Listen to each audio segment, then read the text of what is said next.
네, 경제 현안을 보다 쉽게 풀어보는 경제 읽기 시간입니다. 오늘도 다양한 경제 이슈들 김대호 경제학 박사와 살펴보겠습니다. 안녕하십니까? 안녕하십니까? 네, 반갑습니다. 네.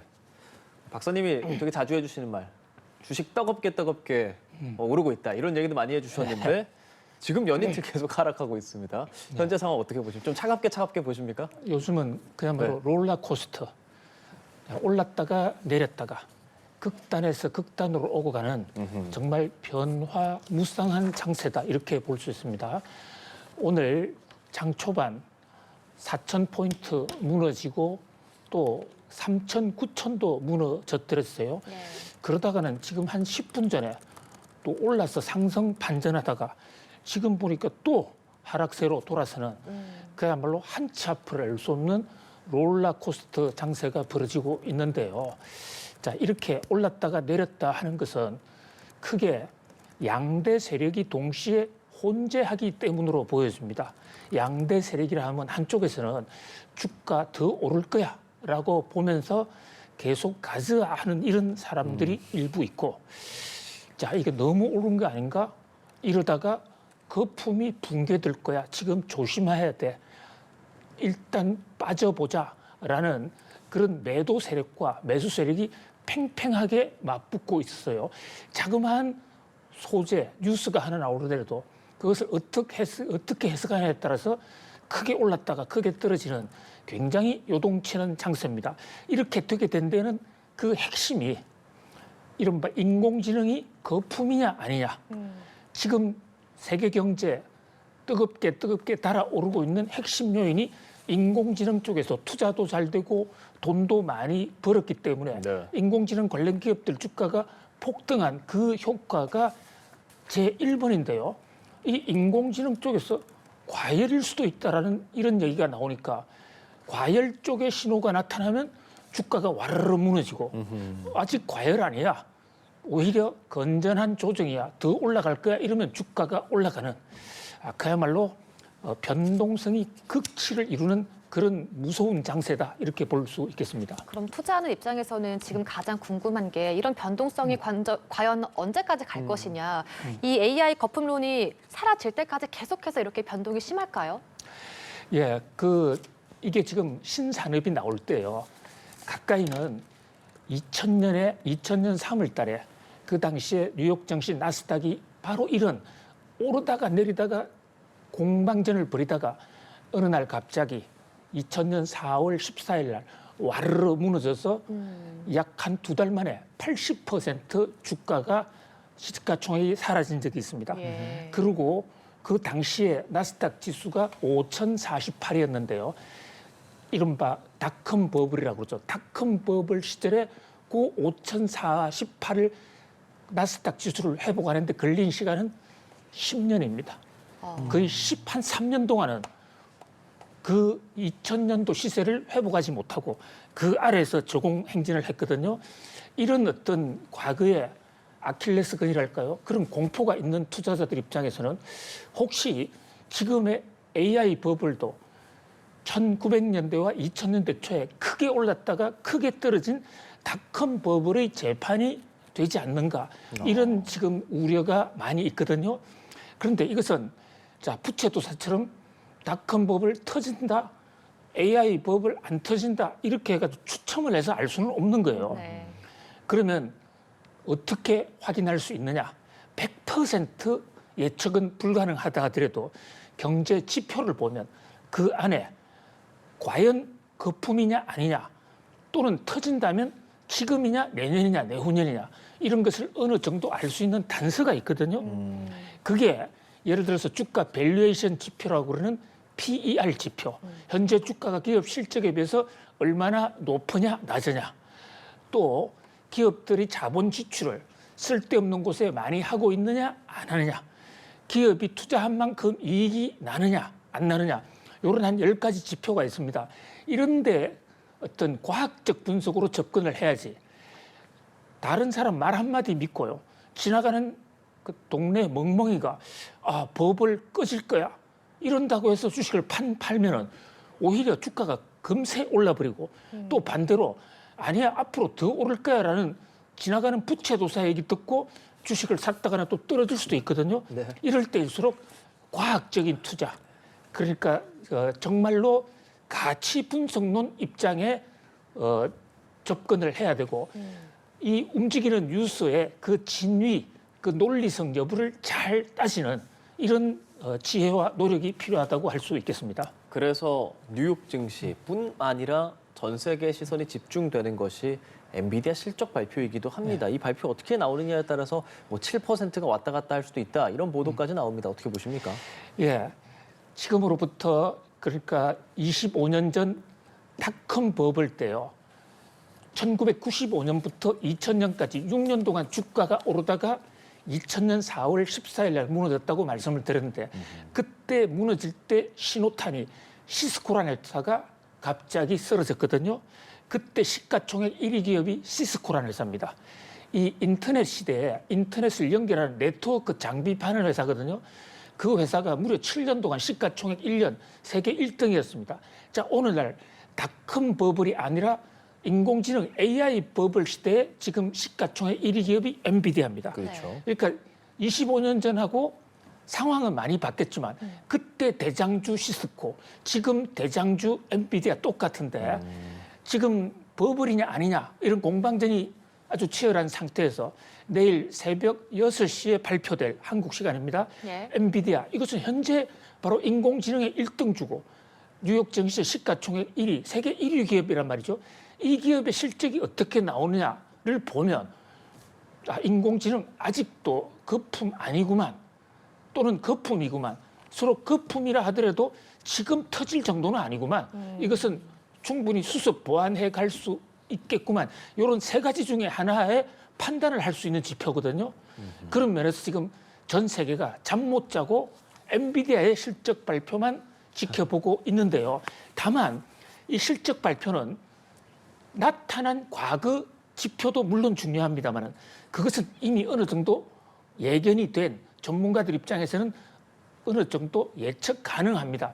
그것보다는 다음 분기, 다다음 분기에 어떻게 될 것이냐 이것을 예측 가이던스라고 그러는데 그 대목을 좀 깊이 있게 뚫어볼 필요가 있습니다. 방금 전문가들은 좀 예측 가능하다라고 해주셨는데 간밤에 엔비디아 주가가 2.8% 떨어졌더라고요. 이게 좀 예측한 결과라고 봐야 되는 걸까요?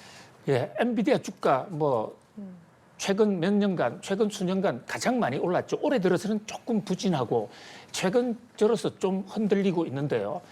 여기는 이른바 큰 손들, 그야말로 대왕고래라고 그러죠. 자본력, 엄청난 자본력을 가지고 주식을 사 들어가 있는 일부 세력들이 엔비디아 주식을 대거 처분한 사건이 주가 하락의 내관, 트리거 역할이 됐습니다. 예. 특히 주목되는 게요. 피터 틸이라는 분. 피터 틸이라면 잘 모르시는 분도 있을 텐데 피터 틸이 지금 실리콘밸리의 대왕입니다. 저분이 팔란티어라는 회사, 우리나라 스아케미가 요즘 가장 많이 사고 있는 팔란티어의 창업주고 지금 최대 주주입니다. 뿐만이 아니고요. 공화당 최대 정치 후원자고 또 트럼프 대통령과 부통령, 반스 부통령 두 사람을 연결시켜줘서 러닝메이트가 되게 만든 1등 공신이기도 합니다. 그만큼 영향력이 큰 인물인데 이분이 뉴욕 증권시장에서 펀드를 운영하고 있는데 거기서 엔비디아 지분을 많이 갖고 있었습니다. 그런데 일약 한꺼번에 다 팔아치워 버렸습니다. 예. 그러니까 세계 최고의 전문가 피터 틸이 파니까 이것은 엔비디아 잘 안 된다는 그런 징조 아니야? 이렇게 이제 우려가 촉발이 되면서 주가가 떨어졌고요. 바로 일주일 전에 또 한국계 일본인 마사요시 손정희라는 분, 이분이 일본 소프트뱅크, 일본 재벌 순위 2위 아닙니까? 이분도 엔비디아 주식을 전량 처분했거든요. 그러니까 주가가 떨어졌는데, 자 이게 지금 피터 틸이나 손정희 씨한테 요즘 전화가 잘 안 돼요. 통화를 해서 왜 팔았느냐 물어볼 수가 없단 말입니다. 그 팔은 이유가 더 중요한 겁니다. 소프트뱅크 같은 경우에는 그래서 인공지능을 떠나겠다 해서 판 게 아니라 또 다른 인공지능 회사인 오픈 AI에 투자하려고 투자처를 바꾼 겁니다. 그리고 피터 틸은 아직까지 자기가 왜 팔았는지 한마디도 하고 있지 않기 때문에 원인을 알 수 없기 때문에 이런 어떤 뉴스에 있어서도 진위를 그 동기와 그 돈 가지고 또 어디에다 쓸 것인가 요걸 같이 좀 뚫어보는 그런 지혜가 필요하다 이렇게 볼 수 있겠습니다. 네. 오늘은 이 소식을 관련해서 박사님 오시기 좀 기다렸거든요. 론스타 관련 내용들 우리 정부의 완승으로 끝이 났다라는 기사를 저희가 앞서 몇 번 보내드렸어요. 좀 해석을 좀 부탁드리려고요. 예, 완전히 끝난 건 아닙니다. 예. 99% 이겼다 이랬는데 지금 연합뉴스 특종 단독 보도에 따르면 론스타 측에서 이번 소송에 유감이다. 그리고 모든 수단과 방법을 가리지 않고 다시 한번 붙어보겠다라는 이런 의지를 밝혔습니다. 네. 그래서 끝날 때까지 끝난 건 아니지만 그러나 적어도 이 투자자 국가소송이라는 IASD 소송에서는 판결상으로 완전히 이겼습니다. 4천억 원이라는 돈을 물어주기에 돼 있었는데 우리가 소송에서 이김으로써 그것을 국가가 배상하지 않아도 된다. 이것은 국익에 큰 기여를 했고요. 이 소송을 이끌어온 이 법무부 관계 공무원들에게 저 국민을 대표해서 대신해서 정말 노고를 감사의 말씀을 드리고 싶습니다. 사실 이 소송 거의 뒤집을 가능성이 없었던 것이고 원래 본안 소송에서는 압도적으로 졌습니다. 그런데 끝까지 희망을 잃지 않고 우리가 법논리를 치밀하게 다투어서 성공했는데 한마디로 사건의 내용은 뭐 복잡하다면 복잡하고 간단하게 설명할 수도 있겠습니다. 론스타라는 회사가 한국 외환은행을 소유하고 있었습니다. 그러다가 이것을 팔았어요. 하나은행에 팔았는데 처음에 팔 때 론스타가 팔고 싶을 때 팔았으면 큰 돈을 받을 수가 있었는데 한국 정부가 팔지 못하게 해서 그때 제대로 못 팔았다. 그래서 손해를 봤다. 그 손해를 물어놓으라 이거거든요. 예. 근데 한국 정부의 입장은 우리가 그냥 허두루 못 팔게 한 게 아니라 론스타가 주가 조작을 했기 때문에 형사 절차를 밟고 있었고 당연히 국제법에 따라서 매각이 지연될 수밖에 없었고 그 재판에서 최종심 대법원 판결 결과 론스타의 유죄가 인정된 사건입니다. 그런데 이번에 이 ISD의 최종 판결에서는 이런 내용보다는 그 절차 ISD가 4천억 물어주라는 판결을 낼 때 한국 정부의 입장을 충분히 고려하지 않았다. 이 대목을 조목조목 입증을 해서 최종적으로 우리가 승리했다. 뭐 이런 면에서 우리의 개가다. 한국 사법의 승리다. 이렇게 볼 수 있겠습니다. 지금 이제 박사님께서 99% 정도는 종결됐지만 1%는 남아있다. 그 1%가 이유가 더 중요하다라는 말씀이 될 것 같은데 이런 론스타와 유사한 분쟁들이 아직도 더 많이 남아있는 건가요? 그렇습니다. 지금요. 론스타가 연합뉴스하고 단독 인터뷰한 내용에 따르면 이번 판결은 그 ISD가 판결을 하는데 법적 절차를 지키지 않아서 무효 판결이 된 것이지 그 론스타가 소송을 제기했던 원인 행위 그러니까 한국 정부의 방해로 제때 팔지 못해서 돈 손해를 많이 봤다는 대목에 대해서는 가타 부다 판결을 내리지 않은 것이다. 따라서 우리는 국제법 또 다른 법원도 있습니다. 여기에 소송을 제기하겠다. 이렇기 때문에 뭐 완전히 끝난 거라고 볼 수는 없지만 그러나 ISD에서 한번 판결이 났기 때문에 론스타가 다시 뒤집기는 쉽지 않을 겁니다. 그런데 이게 조심해야 되는 게요. 우리 지금 정부가 어떤 행위를 함으로써 우리나라에 투자하고 있는 기업들에게 피해를 끼쳤을 때 이게 국제 분쟁, 국제 사법 분규에서는 상당히 세게 따지거든요.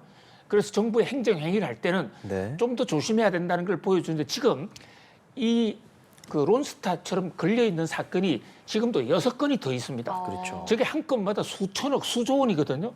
엘리어트 사건, 삼성물산의 합병 분할 사건에 국민연금이 동원됐느냐 이러는데 따라서 이제 우리 정부는 뭐 그 금융감독원은 물론이고 법무부라든지 모든 부서가 서울시청, 부산시청까지도 행정 편의만 놓고 볼 것이 아니라 국제사회의 글로벌 스탠다드, 국제법의 규정과 절차가 어떻게 되느냐 그 규정과 절차를 반드시 철저히 지켜야 된다를 보여주는 하나의 방면교사다 이렇게 볼 수 있겠습니다. 네. 박사님 시간이 많지는 않은데요. 짧게 좀 부동산 얘기도 여쭤보고 싶습니다. 지금 가계 빚이 조금 오르고 사상 최대치인데 그 증가폭은 절반으로 축소가 된 상황이고 전국의 아파트 매매 거래도 좀 줄었습니다. 물론 서울의 경우는 다르게도 봐야 될 것 같은데 전반적인 부동산 시장 조금 짧게 짚어주시죠. 예, 지금 3분기에 그 가계대출 현황이 나왔는데 사상 최대입니다. 그런데 우리는 어떤 통계를 접할 때 시점을 정확하게 봐야 됩니다. 3분기라는 때가 7, 8, 9월이지 않습니까? 예. 지금 11월 달이에요. 그리고 정부 대책이 10월 15일 날 나왔으니까 그 대책 전입니다. 그렇네요. 예, 그때 엄청나게 늘었다. 뭐 그래서 11.5 대책이 나왔다 이래 볼 수도 있는데 그 전에 6.27 대책이라는 것도 있었습니다. 가계대출 그랬죠. 줄이는 대책. 예. 그런데 6.27 대책 때문에 증가폭은 좀 줄었습니다. 결국 정부의 그 수요 억제 정책, 대출을 줄이는 정책이 조금씩은 효과를 거두고 있다. 이렇게 볼 수가 있습니다. 11호 대책에는 더 줄였기 때문에 지금쯤은 더 많이 감소하지 않았을까 보여지는데 문제는 최근 한 5년 동안 저 지표가 워낙 많이 높아져 있기 때문에 그래서 지금 부동산 시장에 불안한 그런 모습이 일부에서 나타나고 있다. 그런 면에서 계속해서 관심을 집중해서 지켜봐야 할 것으로 보여집니다. 네, 알겠습니다. 오늘 말씀은 여기까지 듣겠습니다. 지금까지 김대호 경제학 박사였습니다. 고맙습니다. 고맙습니다. 감사합니다.